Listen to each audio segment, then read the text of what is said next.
Hello, good evening दोस्तों। आज हम पहली क्लास लेके आए हैं एसएससी की। और मैं इसको बेसिक क्लासों से लेके चल रहा हूँ। आपकी आज बेसिक पहली क्लास होगी और इस पहली क्लास में ही आपसे मैं पूरा बेसिक टू एडवांस पूरा चलेंगे हम। तो पहली क्लास है बेसिक बेसिक की है। और इसमें मैं 15 दिन तक आपको पहले बेसिक पढ़ाऊंगा। बेसिक पढ़ाने के बाद ही हम मेन टॉपिक पे आएंगे। और आज मैं आपसे कुछ ऐसे क्वेश्चंस कराऊंगा कि आपने शायद पहले उनके बारे में ना सुना हो, या फिर पहले उनके बारे में रूल से ही सुना हो, ऐसा भी हो सकता है। तो मैं अब आपसे ना पहले दो क्वेश्चंस पूछूंगा।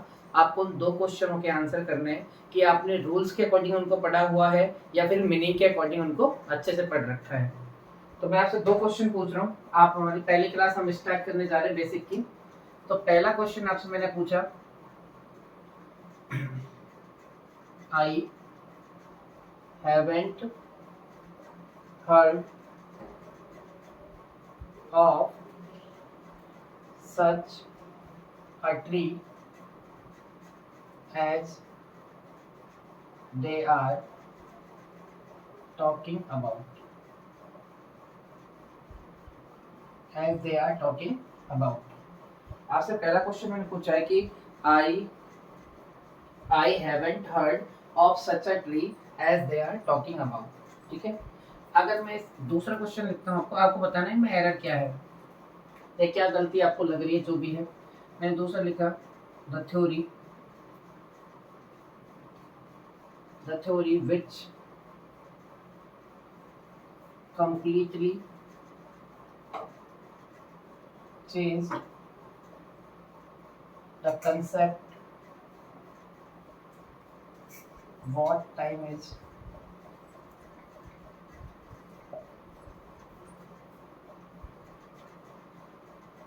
Einstein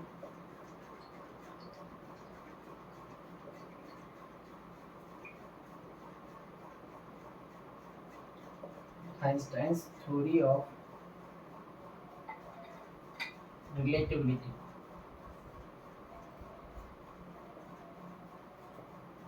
मैंने आपके सामने दो क्वेश्चंस लिखे हैं। आपको इन दो क्वेश्चनों के आंसर करने की, इसमें क्या कहाँ पर क्या गलती है, फिर आपको क्या चीज़ें समझ में आएगी कि आपको पढ़ना क्या है, एक्चुअल में पढ़ना क्या था, क्या पढ़ना है, किस तरीके से हमें आगे चलना है। ठीक है ना। क्योंकि जो अब एसएससी जो एग्जाम पूछ रही है ना, वो सिर्फ रूल्स बेस पे नहीं आ रहे, अब चेंज कर दिया है उसने टॉपिक। जो वो आपसे पार्ट्स ऑफ स्पीच पूछ रही है, वो आपसे पूछेगा क्लॉज कौन सा है, ये क्या है। तो आपको सब्जेक्ट के बारे में या सेंटेंस के बारे में पूरा का पूरा अच्छे से पता होना चाहिए। कौन सा सेंटेंस में सब्जेक्ट कौन है, प्रिडिकेट कौन है, क्लॉजेज क्या होती हैं, फ्रेजल वर्ब फ्रेजल क्या होती है, फ्रेज क्या होती है, सब। तो आप इन दो क्वेश्चनों को अगर आंसर कर पाते हैं तो देखें एक बार, इन दो क्वेश्चनों के बारे में बताएं कि इनमें कहाँ आपको गलती लग रही है। एक बार पढ़े अच्छे से। अगर आप इन दो क्वेश्चनों का आंसर कर पाते हैं, इसका मतलब आपने बहुत अच्छे से इनको तैयार करा हुआ है और आपको कोई भी दिक्कत नहीं होगी। और अगर आपके आंसर नहीं भी आते तो इसमें घबराने वाली कोई बात नहीं है। मैं एक धीरे धीरे धीरे करके सारे स्टेप आपको क्लियर कर दूंगा। देखो, बताओ पहला क्वेश्चन सही है गलत है, या दोनों गलत है। तो देखो, आपने जो भी आंसर किया, पहला क्वेश्चन था आपका, I haven't heard of such a tree as they are talking about. दूसरा क्वेश्चन था आपका, the theory which completely changed the concept what time is, Einstein's theory of relativity. तो मेरे अकॉर्डिंग दोनों क्वेश्चन क्या है, दोनों के दोनों क्वेश्चंस गलत हैं। ये दोनों क्वेश्चन क्या है, गलत है, इनमें कोई ना कोई एरर है। अब देखते हैं वो एरर क्या है। देखो, I haven't heard of such a tree as they are talking about. अगर मैं इस क्वेश्चन की बात करूं तो ये बेसिकली इलॉजिकल है। क्या है ये? इलॉजिकल क्वेश्चन है। इलॉजिकल है इसलिए गलत है। अब आप कहोगे सर इलॉजिकल कैसे, मैं बताता हूँ। और इस वाले क्वेश्चन को देख रहा हूँ तो इसमें कहीं ना कहीं ग्रामेटिकली मिस्टेक है। क्या है? कोई ग्रामेटिकल मिस्टेक है इसमें, कहीं ना कहीं क्या है, ग्रामेटिकल मिस्टेक है। तो आपको देखना है कि इसमें इलॉजिकल क्या है और इसमें ग्रामेटिकल मिस्टेक क्या है। देखो, अगर आप इस क्वेश्चन को पढ़ोगे तो लिखा, I haven't heard of such a tree as they are talking about. ये कह रहा है कि मैंने ऐसे पेड़ के बारे में नहीं सुना है जैसे पेड़ के बारे में ये बात कर रहे हैं। इन्होंने क्या बोला है, मैंने कभी ऐसे पेड़ के बारे में नहीं सुना है। ऐसे पेड़ का मतलब सच डिटर्मिनर यूज किया, ऐसे पेड़ के बारे में मैंने नहीं सुना है जैसे पेड़ के बारे में ये बात कर रहे हैं। तो बताओ ये लॉजिकल है या नहीं? जब आपने ऐसे पेड़ के बारे में सुना ही नहीं है तो आपको कैसे पता लगा कि ये कैसा पेड़ है? भाई आप यही तो कह रहे हैं कि मैंने ऐसे पेड़ के बारे में नहीं सुना है जैसे पेड़ के बारे में ये आपसे ये आपस में बात कर रहे हैं, ये बात कर रहे हैं। तो इसका मतलब क्या हुआ? ये इलॉजिकल हुआ ना, कि भाई भले ही आपने इससे पहले कभी नहीं सुना हो, लेकिन जब आप ये बात बता रहे तब तो आपने सुन लिया ये बात कि मैंने ऐसे पेड़ के बारे में पहले कभी मैंने ऐसे पेड़ के बारे में कभी नहीं सुना है जिस प्रकार के पेड़ के बारे में ये बात कर रहे हैं। तो जिस प्रकार का मतलब क्या हो कि आपने भी तो ये सुना हुआ है, आपको पता लग गया कि किस प्रकार का पेड़ है। अगर आपने पहले आपने ऐसे पेड़ के बारे में नहीं सुना है तो फिर आपने कैसे बोला कि मैंने ऐसे पेड़ के बारे में नहीं सुना है जैसे पेड़ के बारे में ये बात करें? तो जैसे पेड़ का मतलब क्या है कि आप भी कहीं ना कहीं उसको जानते हो। तो ये इलॉजिकल हुआ कि नहीं हुआ बताओ? ये इलॉजिकल है, ये इसका मीनिंग गलत कन्वे हो रहा है, ठीक है ना। अब मैं देखूं तो क्या मीनिंग है इसका, I haven't heard of such a tree as. अब इसको सही करने के लिए हमें क्या करना पड़ेगा यहाँ पर, या ट्री से पहले क्या लिखना पड़ेगा, बिफोर। अगर आपने यहाँ पर बिफोर लिखा होता तो ये सेंटेंस सही हो जाता। अब इसका मीनिंग क्या है, मैंने ऐसे पेड़ के बारे में पहले कभी नहीं सुना है जैसे पेड़ के बारे में ये बात कर रहे हैं। इसका मतलब पहले नहीं सुना है, अब तो सुन लिया ना आपने जब आप ये बात बता रहे हो। तो ये यहाँ पर क्या है कि इलॉजिकल क्वेश्चन था, इसमें कोई ग्रामेटिकल मिस्टेक नहीं है, इसमें मिस्टेक है मीनिंग को लेकर। यानी यहाँ पर बिफोर यूज करते तो सेंटेंस सही हो जाता। मुझे पता है कि आपको ये अचानक से पूरा समझ नहीं आएगा, धीरे धीरे धीरे धीरे जब मैं स्टेप बनाऊंगा, मैं बस आपकी अंडरस्टैंडिंग सही कर रहा हूँ कि अंडरस्टैंडिंग कैसे देखना है आपको क्वेश्चन को। भाई अगर आप ये क्वेश्चन बोलते हो I haven't heard of such a tree, such एक डिटर्मिनर है। सच का मतलब होता है कई इस प्रकार के पेड़ के बारे में आपने नहीं सुना है जिस प्रकार के पेड़ के बारे में वो आपसे बात कर रहे हैं। तो जिस प्रकार का मतलब क्या होगा कि आपने ऐसे प्रकार को जानते हो, तभी तो बोलोगे ना कि मैंने ऐसे नहीं सुना। तो इसको लिखना था, मैंने पहले कभी ऐसे पेड़ के बारे में नहीं सुना है जैसे कि पेड़ के बारे में वो बात कर रहे हैं। तो ये लॉजिकल था, बिफोर के आने के बाद ये सही हो गया। क्वेश्चन नंबर 2 क्या है, the theory which completely change the concept what time is Einstein's theory of relativity. तो देखो द थ्योरी क्या है, सेंटेंस का सब्जेक्ट है। मुझे पता है कि आपको अभी इस तरीके से तोड़ के इनको लिखना आता नहीं है, आपको इसे कट करके पूरा का पूरा सेंटेंस के पार्ट्स में, आपको पता नहीं सेंटेंस के पार्ट्स कौन कौन से होते हैं, लेकिन मैं धीरे धीरे सारी चीजें आपको बता दूंगा। यहाँ लिखा था थ्योरी, तो सब्जेक्ट हो गया, which completely change the concept what time is. तो ये जो भी लिखा है विच कंप्लीटली चेंज, ये रिलेटिव क्लॉज है हमारी। भाई इस सेंटेंस में द थ्योरी के बारे में लिखा है, वो क्या बताया कि जिसने कंप्लीटली चेंज कर दिया कंसेप्ट को कि क्या टाइम है, ठीक है। और इस थ्योरी के बारे में ये जो लिखा आइंस्टीन थ्योरी ऑफ रिलेटिविटी, ये लिखा हुआ क्या, आइंस्टीन थ्योरी ऑफ रिलेटिविटी। इसका मतलब इस सब्जेक्ट का ये क्या है, ये प्रेडिकेट है। सब्जेक्ट का ये क्या हो गया, प्रेडिकेट। अब मुझे भी पता है ये बात कि आपको नहीं पता कि सब्जेक्ट क्या होता है, प्रेडिकेट क्या होता है। हम धीरे धीरे इन चीजों को जानेंगे। मैं तो आपसे सिर्फ 2 क्वेश्चन पूछा हूँ पहले, ताकि आप इनका आंसर कर पाए। नहीं कर पाए तो आप समझे कि आपको किस लेवल के पढ़ना है बेसिक को। तो आपने देखा कि द थ्योरी सब्जेक्ट है आपका, ये बीच में आके बताया, बस ये तो एक रिलेटिव क्लॉज है जो इस थ्योरी के बारे में बता रही है। लेकिन थ्योरी के बाद भाई आपको इतना पता है सेंटेंस में क्या होता है, सब्जेक्ट होती है, वर्ब होता है और ऑब्जेक्ट होता है। तो सब्जेक्ट है हमारे पास, ये प्रेडिकेट है इसका। लेकिन आप बताइए क्या कभी ये सब्जेक्ट है, ये प्रेडिकेट लिखा है, इसमें मेन वर्ब है क्या कहीं पर भी, या हेल्पिंग वर्ब है क्या? अब बिना हेल्पिंग वर्ब मेन वर्ब के कोई सेंटेंस बन सकता है क्या? भाई बिना मेन वर्ब के कैसे बनेगा, हेल्पिंग वर्ब तो बन जाएगा मेन वर्ब आने से, लेकिन बिना मेन वर्ब के सेंटेंस नहीं बन सकता। तो ये सब्जेक्ट, ये इसका ऑब्जेक्ट ही होगा पूरा, तो इसमें वर्ब नहीं है, तो इसको हम, ये अनग्रामेटिकल है, ये क्या ग्रामेटिकल मिस्टेक है इसमें, तो इसलिए मैंने क्या लगा, is the theory is Einstein's theory of relativity. उस जिस थ्योरी के आप बात कर रहे हो वो क्या है, आइंस्टीन की थ्योरी है जो रिलेटिविटी को लेके है। तो आपको यहाँ पर कंफ्यूजन क्या हुआ कि ये पूरा सेंटेंस दिया था थ्योरी विच कंप्लीटली चेंज। अब आपको लगेगा ये इसके लिए लिखा है, लेकिन ये रिलेटिव क्लॉज है। ये व्हाट क्या है, इस कंसेप्ट को बता रहा है, ठीक है ना। टाइम क्या सब्जेक्ट है, ये इज क्या है, इसका प्रेडिकेट है, ठीक है। या हेल्पिंग वर्ब है, लिंकिंग वर्ब बोलते हैं हम इसे। तो मैंने आपसे 2 क्वेश्चनों का जवाब पूछा, मेरे को ऐसा लगता है कि 2 क्वेश्चनों के जवाब आपने सही दिए होंगे, या फिर कई हो सकता है कि आपने गलत भी दिए हों। तो मैं बस ये बताना चाह रहा हूँ कि आपको जब बेसिक पढ़ना है तो बेसिक इस लेवल से पढ़ना है कि आपको एक एक चीज़ें पता हो, क्योंकि ज़्यादातर बच्चों को क्या है, डायरेक्ट रूल्स पता हुए हैं। टेंस में परफेक्ट टेंस ये होता है, पास्ट परफेक्ट ये होता है, इंडेफिनिट ये होता है, लेकिन आपको ज़्यादातर पता क्या नहीं है कि सेंटेंस के पार्ट्स क्या है, सेंटेंस में सब्जेक्ट कौन है, प्रेडिकेट कौन है, ये आपको ज़्यादातर पता नहीं है। मैं इन्हीं पर काम करके पहले आपको सेंटेंस की डेफिनेशन समझाऊंगा। इन दो क्वेश्चनों का पूछने का मेरा रीजन इतना ही है कि आप इनको धीरे धीरे समझेंगे कि हम किस लेवल से इनको पढ़ेंगे। ठीक है, तो आप इन क्वेश्चंस को नोट कर लीजिएगा। ये सिर्फ मैंने आपसे जनरली पूछे हैं, अभी मैंने चालू नहीं किया है बिल्कुल भी। अब मैं स्टार्ट करता हूँ। सबसे पहला टॉपिक लेते हैं हम सेंटेंस। तो एक बार आप हेडिंग लगा लीजिए सेंटेंस, एक बार देखिए।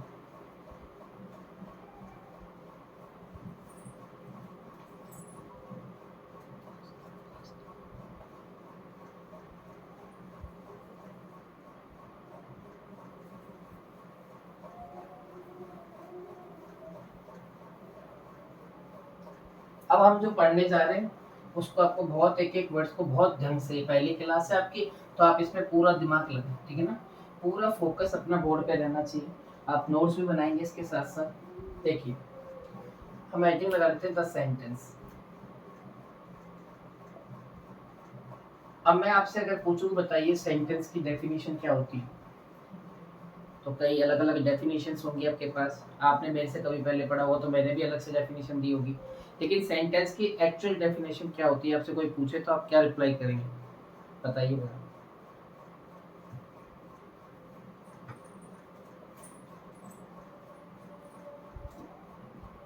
बताइए बताइए, आपने जो भी लिखा हो वो सेंटेंस की डेफिनेशन क्या है, मैं भी आपको लिख के बताता हूँ।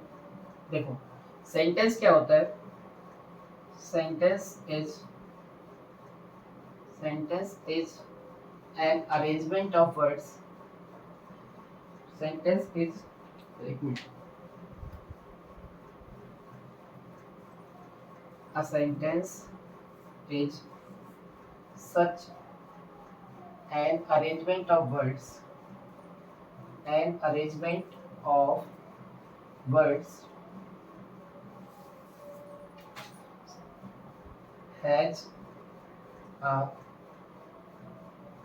grammatical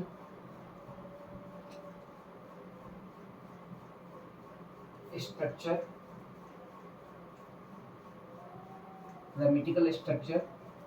and a complete and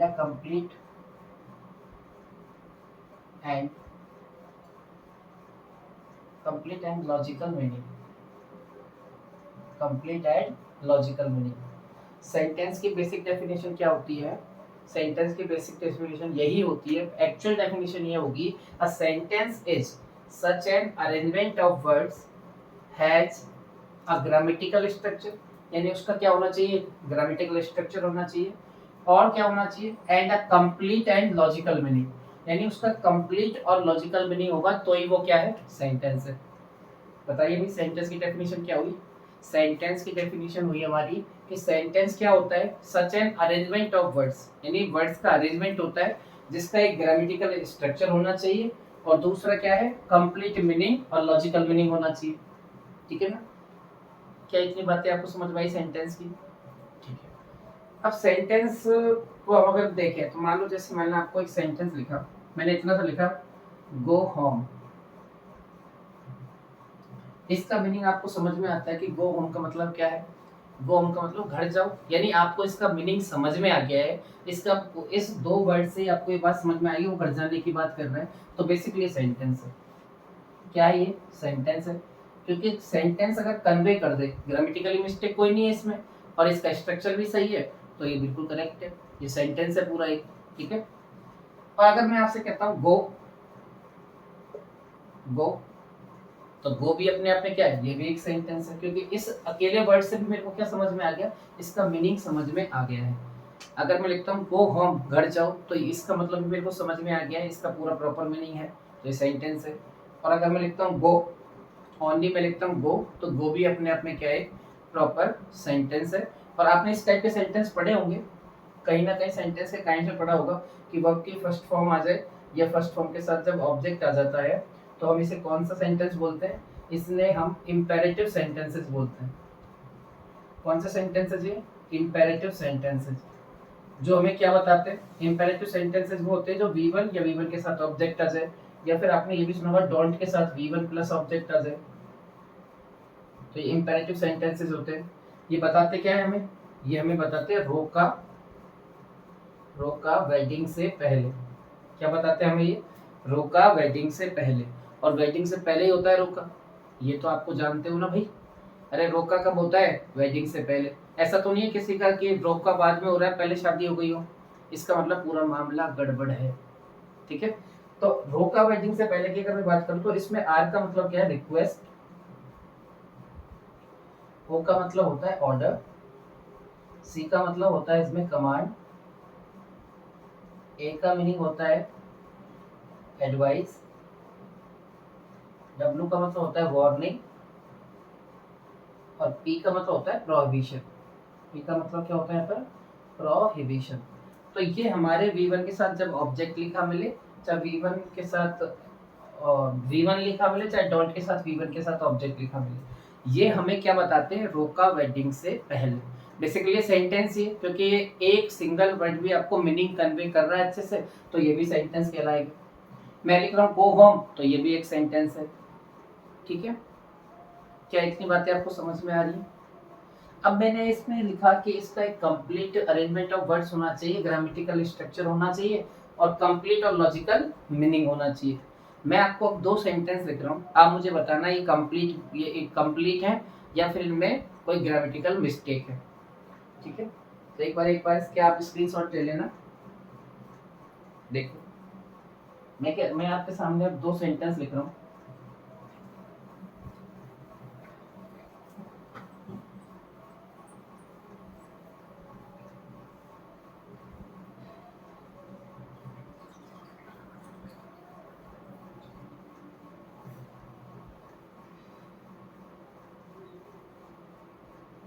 देखिए,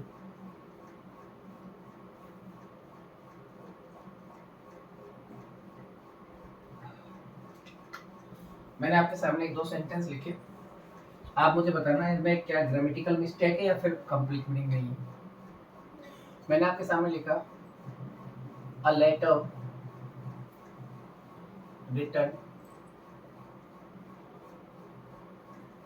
राहुल। मैंने क्वेश्चन लिखा अ लेटर रिटर्न राहुल। एक मैंने लिखा the house across the road. मैंने आपको दो इस टाइप के सेंटेंसेस लिखे, आप मुझे इन दोनों सेंटेंस में से बताइए कि कहाँ पर क्या मिस्टेक है, ग्रामेटिकल मिस्टेक है या लॉजिकली गलत है या फिर इनकम्प्लीट मीनिंग है। बिल्कुल, देखो भाई, आपको आंसर करना है कमेंट के अंदर कि आपको ये चीज़ें समझ में आ रही है नहीं आ रही, क्योंकि अभी मैं बेसिक स्टार्ट कर रहा हूँ बिल्कुल, तो आपको पूरी चीज़ बिल्कुल क्लियर होते चलनी है और सारी वीडियोज को कंप्लीट देखना है, नोट्स बनाने, ताकि आप 15 दिन में पूरा इंग्लिश पे कमांड बनाए कि बेसिक आपका अच्छा हो गया ना, तो पूरे के पूरे पार्ट्स ऑफ स्पीच अपने आप सही हो जाएंगे। ठीक है, तो मैंने एक क्वेश्चन लिखा लेटर रिटर्न राहुल। तो आप कहोगे सर रिटर्न, तो आपको ये बात तो पता है नहीं पता भाई कि राइट फर्स्ट फॉर्म होती है, रोट सेकंड फॉर्म होती है और रिटर्न थर्ड फॉर्म होती है। अब आप कहोगे सर रिटर्न डायरेक्ट कैसे आ सकता है? रिटर्न थर्ड फॉर्म किसी भी सेंटेंस में डायरेक्ट आ सकती है क्या? नहीं आ सकती। तो अगर मैं इसको सही करना चाहूँ तो आप कहोगे सर इसको रोट भी तो कर सकते हैं, सेकंड फॉर्म तो आ सकती है ना, तो रोट कर सकते हैं। ये बात आपको पता है नहीं पता? मेरे को नहीं पता है, लेकिन मैं आपको बता देता हूँ कि राइट, देखो वर्ब्स की जो फॉर्म्स होती हैं, वर्ब की जो फॉर्म्स है, वर्ब फॉर्म्स वो कौन कौन सी होती है और उनको कैसे यूज करते हैं? वर्ब की फर्स्ट फॉर्म होती है, सेकंड फॉर्म होती है, थर्ड फॉर्म होती है, फर्स्ट फॉर्म के साथ आईएनजी फॉर्म होती है और फर्स्ट फॉर्म के साथ में एस या ईएस फॉर्म भी होती है आपके पास। ये जो फर्स्ट फॉर्म होती है, जैसे मैंने आपको राइट की लिख दी, राइट फर्स्ट फॉर्म हो गई, सेकंड फॉर्म हो गई आपकी रोट, थर्ड फॉर्म हुई आपकी इसकी रिटर्न, आईएनजी फॉर्म हुई आपकी इसकी राइटिंग और एस या एस वाली हो गई आपकी राइट्स। तो क्या आपको ये बात पता है नहीं पता कि भाई कौन सी फॉर्म यूज हो सकती है नहीं हो सकती? तो आप बताइए। वर्ब की फर्स्ट फॉर्म ये विद हेल्पिंग ऑफ यूज होगी या विदाउट हेल्पिंग ऑफ यूज होगी? तो ये विद और विदाउट हेल्पिंग ऑफ यूज होगी। भाई वर्ब की फर्स्ट फॉर्म को आप डायरेक्ट भी यूज कर सकते हो और विदाउट भी हेल्पिंग, या तो आप हेल्पिंग के साथ यूज कर सकते हो डू डज नॉट के साथ वी1। हेल्पिंग ऑफ है do does not, do does क्या है हेल्पिंग ऑफ से, तो वी1 जो फॉर्म है वो अपने आप में विद हेल्पिंग ऑफ और विदाउट हेल्पिंग ऑफ दोनों तरीके से यूज हो सकती है। जबकि रोट जो है, रोट बताओ विदाउट हेल्पिंग ऑफ यूज होगी हमेशा, यानी सेकंड फॉर्म जो होती है वो विदाउट हेल्पिंग ऑफ यूज होती है। क्या इतनी बातें पता है आपको? हेल्पिंग ऑफ के साथ में सेकंड फॉर्म नहीं आएगी, हमेशा कौन सी फर्स्ट फॉर्म तो आ सकती है लेकिन सेकंड फॉर्म हेल्पिंग ऑफ के साथ में नहीं आती। तीसरी बात, वर्ब की थर्ड फॉर्म बताओ। वर्ब की थर्ड फॉर्म भी विदाउट हेल्पिंग ऑफ यूज होती है, विदाउट हेल्पिंग ऑफ, क्योंकि वर्ब की थर्ड फॉर्म डायरेक्ट सब्जेक्ट के साथ आ नहीं सकती, यानी विदाउट हेल्पिंग ऑफ यूज होगी ये भी। और वर्ब की फर्स्ट फॉर्म के साथ आईएनजी है, ये कैसे यूज होती है? सॉरी सॉरी मैंने यहाँ पे गलती, विदाउट नहीं विद हेल्पिंग ऑफ। ये जो रिटर्न थर्ड फॉर्म है ये विद हेल्पिंग ऑफ यूज होती है, ठीक है ना, बिना हेल्पिंग ऑफ के आप थर्ड फॉर्म को यूज नहीं कर सकते। और वी1 के साथ जो आईएनजी फॉर्म है ये भी कैसे होती है? With helping of, with helping of use होती है। और वर्ब की फर्स्ट फॉर्म के साथ जो एस या एस लगाते हैं हम, इसका जो हम सिंगुलर फॉर्म बनाते हैं, ये कैसे यूज होगी? ये भी विद और विदाउट हेल्पिंग ऑफ, विद और विदाउट हेल्पिंग ऑफ यूज होगी। ये दोनों तरीके से यूज हो सकती है, यानी वर्ब की फर्स्ट फॉर्म और वर्ब की फर्स्ट फॉर्म और ये सारी एक ही है जो विदाउट हेल्पिंग ऑफ यूज हो रही है, और ये दोनों भी हैं। यानी वर्ब की फर्स्ट फॉर्म आपकी विद और विदाउट हेल्पिंग ऑफ यूज हो सकती है, सेकंड फॉर्म कभी भी हेल्पिंग ऑफ के साथ यूज नहीं होगी, थर्ड फॉर्म हमेशा हेल्पिंग ऑफ के साथ ही होगी, आईएनजी फॉर्म भी कैसे होगी? हेल्पिंग ऑफ के साथ होगी। एस या एस वाली वो हेल्पिंग ऑफ के साथ भी हो सकती है और बिना हेल्पिंग ऑफ भी यूज हो सकती है, ठीक है। तो ये बातें आपको पता होनी चाहिए। तो अगर आप यहाँ देखोगे कि यहाँ पे लिखा है सब्जेक्ट है आपका लेटर, ये क्या आपकी वर्ब है और ये क्या आपका ऑब्जेक्ट है। आप कहोगे सर डायरेक्ट थर्ड फॉर्म कैसे आ सकती है बिना, भाई मैंने लिखा है ना थर्ड फॉर्म तो without with helping of use होती है, तो हेल्पिंग ऑफ तो है ही नहीं यहाँ पर, यानी गलती है। अब आप कहोगे सर विदाउट हेल्पिंग ऑफ आप ऐसा करो सेकंड फॉर्म लगा दो यहाँ पे रोट। मैं अगर मान लो यहाँ पर सेकंड फॉर्म लगाऊंगा तो आप खुद बताओ ये पैसिव कंस्ट्रक्शन है या एक्टिव कंस्ट्रक्शन है? भाई एक्टिव वॉइस में लिखा हुआ है या पैसिव वॉइस में लिखा हुआ है?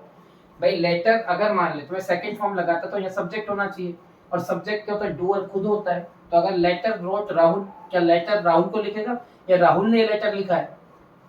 आप खुद बताओ, अगर मैं यहाँ पर सेकंड फॉर्म लगाऊंगा तो लेटर आपका क्या बन जाएगा? सब्जेक्ट, और ये उसकी वर्ब बन जाएगी, इसका ऑब्जेक्ट बन जाएगा। और अगर ऐसा है लेटर रोट राहुल, तो इसका मतलब लेटर ने राहुल को लिखा, और ऐसा हो सकता है क्या? नहीं। यानी ये जो लेटर है आपका ये बेसिकली सब्जेक्ट, डूअर सब्जेक्ट नहीं है, डूअर सब्जेक्ट राहुल है। तो ये बेसिकली पैसिव कंस्ट्रक्शंस है। पैसिव कंस्ट्रक्शन और पैसिव कंस्ट्रक्शन में थर्ड फॉर्म आनी चाहिए, तो रिटर्न तो हम यही रखेंगे। यहाँ पर मैं अगर ऐसे लगा दूँ वॉज रिटर्न और यहाँ पे मैंने बाय लिखा, तो ये बताओ सही हो जाएगा कि नहीं हो जाएगा?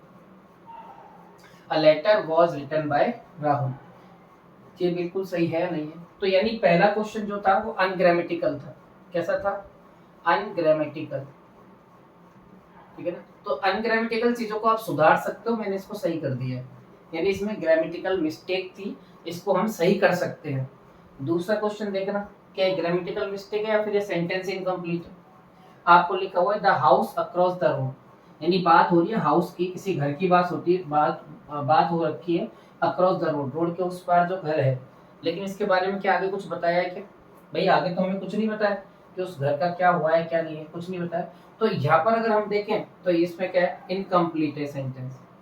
कैसा सेंटेंस है ये? इनकम्प्लीट सेंटेंस है। क्या इतनी बातें आपको समझ में आई जो मैंने आपको पहला क्वेश्चन करवाया? पहला क्वेश्चन में क्या है? ग्रामेटिकल मिस्टेक थी, और ग्रामेटिकल अगर मिस्टेक है तो वो ठीक हो सकती है, लेकिन अगर इनकम्प्लीट है तो इसको ठीक नहीं कर सकते हम, या मीनिंग में कोई दिक्कत है तो हम उसे ठीक नहीं कर सकते। बाकी ग्रामेटिकल मिस्टेक को ठीक कर सकते हैं। कौन सी फॉर्म किस तरीके से यूज होती है ये मैंने सब आपको यहाँ पे लिख दिया है, आप इसको नोट कर लीजिए, एक बार स्क्रीनशॉट ले लीजिए। देखिए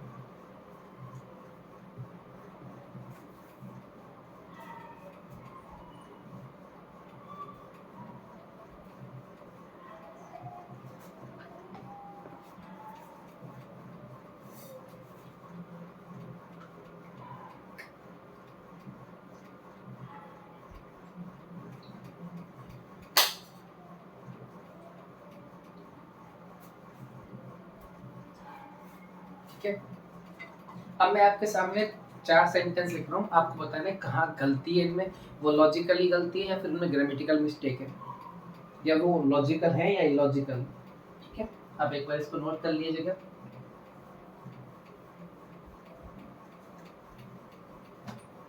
देखिए,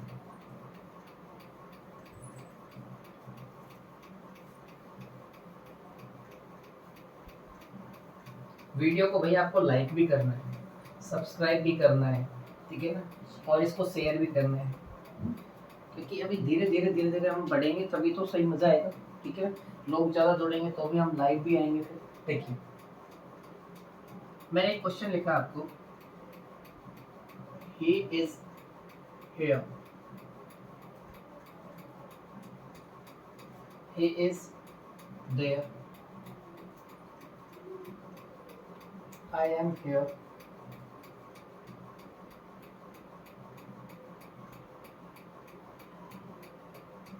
I am there। आपको इन चारों क्वेश्चनों को पढ़ना है और चारों क्वेश्चनों को पढ़ने के बाद मुझे बताना है कि ये चारों सही हैं या गलत हैं, या फिर चारों गलत हैं या चारों सही, जो भी, क्योंकि आपको पता है सब्जेक्ट वर्ब और ऑब्जेक्ट होता है। सेंटेंसों को पढ़ो और मुझे बताओ, बताओ चारों सही है चारों गलत है। ठीक है, आपने देख लिया होगा। देखो, ही इज हियर, वह यहाँ है, कोई दिक्कत नहीं, सब्जेक्ट है, वर्ब है, ये ऑब्जेक्ट है, तो सही हुआ है। ही इज देयर, वह वहाँ है, मैं कह रहा हूँ ही इज हियर, वह यहाँ है, इसका मतलब ये सही है पूरा सेंटेंस, सब्जेक्ट भी है, वर्ब भी है, ऑब्जेक्ट है, और सही सेंटेंस लिखा हुआ है। ही इज देयर, वह वहाँ है, तो कोई दिक्कत नहीं, ये भी सही है। मैं अगर आपको बोल रहा हूँ आई एम हियर, मैं यहाँ हूँ, तो एक पूरी तरीके से सही है, ये भी सब्जेक्ट है, वर्ब है, ऑब्जेक्ट है, कोई दिक्कत नहीं। और आई एम देयर, ये भी सब्जेक्ट है, वर्ब है, और ये ऑब्जेक्ट है। लेकिन अगर आप देखोगे तो ये तीनों सेंटेंस ऊपर वाले तो सही हैं, और ये तीनों के तीनों क्या है, लॉजिकल है। लॉजिकल है या नहीं बताओ, अरे लॉजिकल है या नहीं है, लॉजिकल है। मैं अगर आपसे कह रहा हूँ ही इज हियर, वह यहाँ है, ही इज देयर, वह वहाँ है, आई एम हियर, मैं यहाँ हूँ, ये लॉजिकल है और सेंटेंस करेक्ट है। लेकिन अगर आप इस सेंटेंस को पढ़ोगे आई एम देयर, तो क्या ये सेंटेंस पॉसिबल है, लॉजिकल है? मैं अभी आपके सामने यहाँ खड़ा होकर बोल रहा हूँ आई एम देयर, मैं वहाँ हूँ, तो फिर ये बोल कौन रहा है यहाँ पे? अरे हाँ है ना, क्योंकि आप क्या है ग्रामेटिकली रूल से पढ़ोगे ना, तो ग्रामेटिकल तो ये सही है, सब्जेक्ट वर्ब ऑब्जेक्ट सही है, लेकिन हमेशा ग्रामेटिकल क्वेश्चन जरूरी नहीं कि हमेशा ग्रामेटिकल है, हो सकता है वो मीनिंग से क्वेश्चन पूछ ले। अब देखा जाए तो ये इलॉजिकल है, ये कैसा है, इलॉजिकल, इसका कोई लॉजिकल नहीं है, कोई लॉजिक है इस बात का कि मैं वहां हूं, तो आप तो बोल यहाँ रहे हैं ना, मैं आपके सामने खड़ा होकर बोल रहा हूँ मैं वहां हूं, तो फिर ये बोल कौन रहा है, समझ में आया? तो देखा जाए तो स्ट्रक्चर के हिसाब से तो बिल्कुल सही है, लॉजिकल ग्रामर के हिसाब से चाहे, लेकिन ये तीनों लॉजिकल है, ये इलॉजिकल है। I am there, I am there कैसे हो सकता है, मैं वहां हूँ ऐसे कैसे बोल सकता हूँ, मैं तो यहाँ खड़ा हूँ ना भाई, मैं इस रूम में आपको रिकॉर्ड कर रहा हूँ, मैं आपसे कह रहा हूँ मैं वहां हूँ, तो आप कहोगे सर आप तो यहाँ हो, मैं आपको मान लो क्लास ले रहा हूँ आपकी, और मैं आपसे बोलूँ मैं वहां हूँ, वहां हूँ कैसे, मैं यहाँ हूँ भाई, मैं जहाँ पे होऊंगा उसी टाइम के लिए तो वहीं बोलूंगा ना। तो ये देखा जाए तो ग्रामेटिकल स्ट्रक्चर करेक्ट है इसका, लेकिन इसका इलॉजिकल मीनिंग है। क्या है इसका, इलॉजिकल मीनिंग है। तो मैं आपको बस इतना सा बताना चाह रहा हूँ कि आप चीजों को देखने का तरीका बदलें, ठीक है। आपको इन बेसिक्स में यही जानना है कि आपको डायरेक्ट रूल नहीं रखना कि इसके साथ वो आएगा, इसके साथ वो आएगा, वहां जाके सारे रूल गड़बड़ हो जाएंगे। आपको इनके मीनिंग्स को बहुत अच्छे से समझना है, ठीक है ना, लॉजिकली भी और इलॉजिकली भी। अगर मैं इन सेंटेंसों को चेंज करके ऐसे यहाँ लिख देता हूँ, he is not here, फिर मैं लिखा he is not there, I am not here,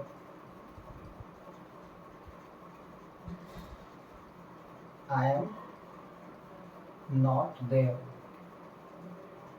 अब बताइए, अब आपको बताना है कौन से सही है कौन से गलत है, बताइए। अब मैं अगर ऐसे बोलता हूँ ही इज नॉट हियर, वह यहाँ नहीं है, तो ये सही है नहीं है, बिल्कुल सही है, ये तो वह यहाँ नहीं है, मैं ऐसा बोल सकता हूँ। मैंने तो वह वहाँ नहीं है, ही इज नॉट देयर, ये भी सही है। लेकिन इसको पढ़ो आई एम नॉट हियर, मैं यहाँ नहीं हूँ, मैं आपसे कह रहा हूँ कि मैं यहाँ नहीं हूँ, तो आप कहोगे सर पढ़ा कौन रहा है, आपका भूत थोड़ी पढ़ा रहा है यहाँ पे। आप यहाँ हो तभी तो लिखोगे मैं यहाँ हूँ। मैं ऐसे बोल सकता हूँ कि मैं यहाँ नहीं हूँ, मैं आपके सामने आया कि हाँ देखो बच्चों आज हम नया टॉपिक स्टार्ट कर रहे हैं, लेकिन मैं यहाँ नहीं हूँ। आप तुरंत क्लास छोड़ के भाग जाओगे, ये तो यहाँ है ही भी, तो कौन है फिर यहाँ पे बोल रहे हैं। अरे हाँ है ना, इसका मतलब ये क्या है, ये इलॉजिकल। ये क्या है, इलॉजिकल। इसका कोई लॉजिक है नहीं, ये गलत है सेंटेंस। बाकी ये सही है, ये सही है। मैं ऐसे बोल सकता हूँ आई एम नॉट देयर, मैं वहां नहीं हूँ। तो ये बात तो बिल्कुल क्लियर है कि मैं वहां नहीं हूँ, तो मैं ऐसा बोल सकता हूँ मैं वहां नहीं हूँ, यानी मैं तो यहाँ हूँ तो वहां कैसे हो सकता हूँ। तो अब ये वाला सेंटेंस करेक्ट हो गया। ये सारे लॉजिकल हो गए और ये सारा, ये कौन सा हो गया, इलॉजिकल। तो आप इन सेंटेंस से समझ पाए होंगे कि आप अगर ग्रामेटिकल रूल्स को रटेंगे तो आपका सेंटेंस पूरी तरीके से गलत हो सकता है। आपको कई बार ग्रामर से नहीं, किससे क्वेश्चन पूछ सकते हैं, आपसे मीनिंग से क्वेश्चन पूछ सकता है। और अगर मीनिंग से क्वेश्चन पूछा तो आपको मीनिंग आनी चाहिए कि मीनिंग से किस तरीके से क्वेश्चन पूछे जा सकते हैं। एक बार आप इनको नोट कीजिए।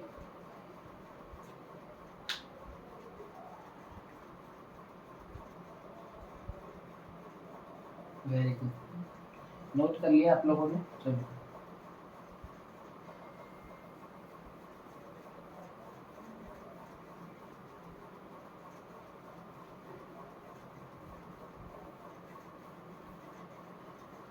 मैं आपके सामने दो क्वेश्चंस और लिख रहा हूँ ताकि आपको थोड़ा और समझ में आएगा। देखो मैंने आपसे लिखा they killed he, they killed me. देखो बच्चों आप इनको एक बार देखिए इन दोनों क्वेश्चंस को और बताइए क्या गलती है इनमें, या फिर ये सही है या नहीं है। तो आपको गलती पहचान में आई होगी कि सर सब्जेक्ट के बाद में वर्ब आती है और वर्ब के बाद में ऑब्जेक्ट आता है। तो आपने देखा दे क्या है, यहाँ पर सब्जेक्ट है, किल्ड क्या आपकी वर्ब है, ही तो सब्जेक्ट ही होता है, तो ही का ऑब्जेक्ट यूज करना है, हमें क्या आना चाहिए, हिम। ये ऑब्जेक्ट हो गया, यानी ही गलत था यहाँ पे। तो आपको समझ में आ गया इसमें ग्रामेटिकल मिस्टेक है। इस वाले सेंटेंस में क्या थी, एक ग्रामेटिकल मिस्टेक थी जिसको हमने ठीक कर दिया।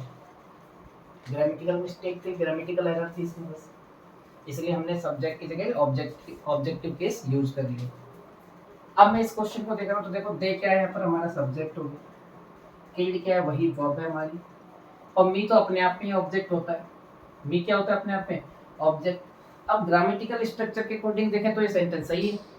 देखो भाई यहाँ पर सब्जेक्ट वर्ब और ये ऑब्जेक्ट है, यहाँ पर भी सब्जेक्ट वर्ब ऑब्जेक्ट है, तो ये तो सही होना चाहिए। लेकिन आप बताओ क्या ये ग्रामेटिकली लॉजिकल है सेंटेंस है इलॉजिकल, बताओ ये लॉजिकल सेंटेंस है या फिर इलॉजिकल सेंटेंस है। भाई ये बात तो मुझे समझ में आ गई, इसमें ग्रामेटिकल मिस्टेक थी तो मैंने इसको ठीक कर दिया। लेकिन इस बात को पढ़ो, इसमें तो ग्रामेटिकल मिस्टेक नहीं है, स्ट्रक्चर के हिसाब से बिल्कुल सही है ये तो। लेकिन क्या ये लॉजिकल है, क्या मैं ऐसे कह सकता हूँ दे किल्ड मी, उन्होंने मुझे मार डाला, उन्होंने मुझे मार डाला, उन्होंने मुझे मार दिया। तो आप बताओ जब आप मर ही गए हो तो ये बात बता कौन रहा है। भाई ये पास्ट टेंस में लिखा है ना, दे किल्ड मी, उन्होंने मुझे मार डाला या उन्होंने मुझे मार दिया। अब उन्होंने आपको मार दिया या उन्होंने आपको मार दिया, तो आपने ये बात बताई किसको। क्या आप मरने के बाद ये बताएंगे कि आप मर गए हो, फिर खड़े हो के देखो मुझे उन लोगों ने मारा है, बताओ कैसे। ये पूरी तरीके से इलॉजिकल है। भले ये ग्रामेटिकली करेक्ट है लेकिन वैसे क्या है, इलॉजिकल। इसका कोई लॉजिकल मीनिंग नहीं है, ये इलॉजिकल क्वेश्चन हो गया, यानी गलत है सेंटेंस में। आप ऐसे थोड़ी सा दे किल्ड मी, उन्होंने मुझे मार डाला, तो आप बता कैसे रहे हो, आप जब मर ही गए तो। समझ में आया। तो आपको ध्यान रखना है कि आप खाली रूल्स के हिसाब से रट के चले गए चीज़ों को तो ये पूरी तरीके से आपको बर्बाद कर देंगे। आपको पूरी चीज़ों को बहुत अच्छे से बहुत तरीके से सीखना है, मेरे साथ साथ नोट्स बनाने हैं, अच्छे से पढ़ना है, ठीक है। अब आप कहोगे सर मान लो इसको कैसे लिख सकते हैं, तो फिर मैं इसको ऐसे लिख सकता हूँ क्या, ऐसे तो बोल सकता हूँ दे विल किल मी, वो मुझे मार डालेंगे, यानी अभी वो मरा नहीं है, फ्यूचर की बात है, तो ये सही है, अब कोई दिक्कत नहीं। अगर मैं चाहूँ तो इसको अगर पास्ट में लिखना है तो पास्ट में लिख सकते हैं, हम ऐसे लिख सकते हैं क्या, दे ऑलमोस्ट किल्ड मी। अब ये करेक्ट, उन्होंने लगभग मुझे मार दिया था, इसका मतलब कंप्लीट मरा नहीं है भाई। आपको बोला दे ऑलमोस्ट किल्ड मी, उन्होंने बिल्कुल लगभग मुझे मार दिया था, इसका मतलब वो मरा नहीं है। तो ये बात बता सकता है कि उन्होंने लगभग मुझे मार ही डाला था। अरे हाँ या ना। तो आप बताओ, अगर आप डायरेक्ट लिखते हो दे किल्ड मी तो ये गलत हो गया क्योंकि ये लॉजिकल है। लेकिन मैं इसको ऐसे लिख सकता हूँ दे विल किल मी, वो मुझे मार डालेंगे, या उन्होंने लगभग मुझे मार दिया। तो ये पास्ट में भी हो गया, फ्यूचर में भी हो गया। अब ये सही है। तो इनकी क्या है, लॉजिकल मीनिंग है। क्या है यहाँ पर, लॉजिकल मीनिंग है।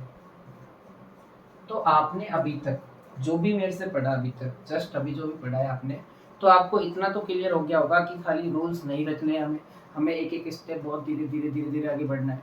आपको हर एक पार्ट्स ऑफ स्पीच के बारे में पता होना चाहिए, कौन सा पार्ट्स ऑफ स्पीच क्या होता है, नाउन क्या होता है, प्रोनाउन क्या होता है, एडजेक्टिव क्या होता है, वर्ब एडवर्ब, इस तरीके के क्वेश्चन पे ध्यान देना है। और हमेशा ग्रामर के रूल्स को रट के नहीं जाना है, क्योंकि ग्रामर के रूल्स तो सही भी हो सकते हैं, जैसे इस क्वेश्चन में बिल्कुल सही लगा सब्जेक्ट और ऑब्जेक्ट, लेकिन आपको पढ़ना कॉन्टेक्स्ट समझ में आना ही चाहिए। कॉन्टेक्स्ट समझ में आएगा तभी आप बता पाएंगे कॉमन सेंस है या नहीं उस क्वेश्चन का, लॉजिकल मीनिंग है या नहीं उस क्वेश्चन के अंदर। ठीक है, तो एक बार आप इसको नोट कीजिए।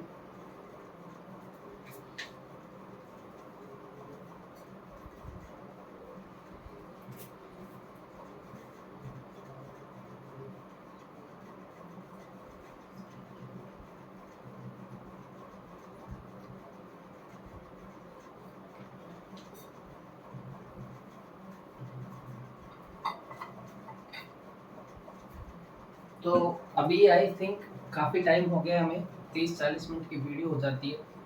तो शुरू में मैं अभी आपको 30-40 मिनट की पढ़ा रहा हूँ, फिर धीरे धीरे हम इसको आगे बढ़ाएंगे। तो आपको आज इतना पता लग गया होगा कि हमें सिर्फ ग्रामर के बेस पे रहना नहीं है, हमें मीनिंग भी समझ में आना चाहिए कि जो आप लिख रहे हो, जो आप बोल रहे हो, उसका मीनिंग लॉजिकल है या इलॉजिकल है। ठीक है, आप खाली ये नहीं कह सकते ना कि भाई सेंटेंस में जो रूल लग रहा है वो रूल सही है तो सारा सही है, नहीं। ये देखो, रूल लगने के बाद भी ये गलत हो गया। अरे इतनी बात समझ में आई कि नहीं आई आपको? किसी को कोई भी डाउट हो ना इससे रिलेटेड, तो अभी आप कमेंट्स मेरे को लिख सकते हैं कमेंट में, मैं कमेंट ज़रूर पढ़ूंगा। ठीक है, आप अपने कमेंट्स लिख देना कि आपको क्या क्या प्रॉब्लम फेस करने को मिल रही है, या फिर कोई चीज़ समझ नहीं आ रही तो क्या चीज़ समझ में नहीं आई। ठीक है ना, वो आप मेरे को बता देंगे।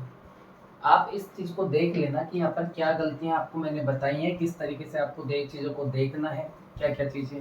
अभी हमने सेंटेंस की सिर्फ डेफिनेशन समझी और डेफिनेशन के आधार पर कुछ क्वेश्चंस किए।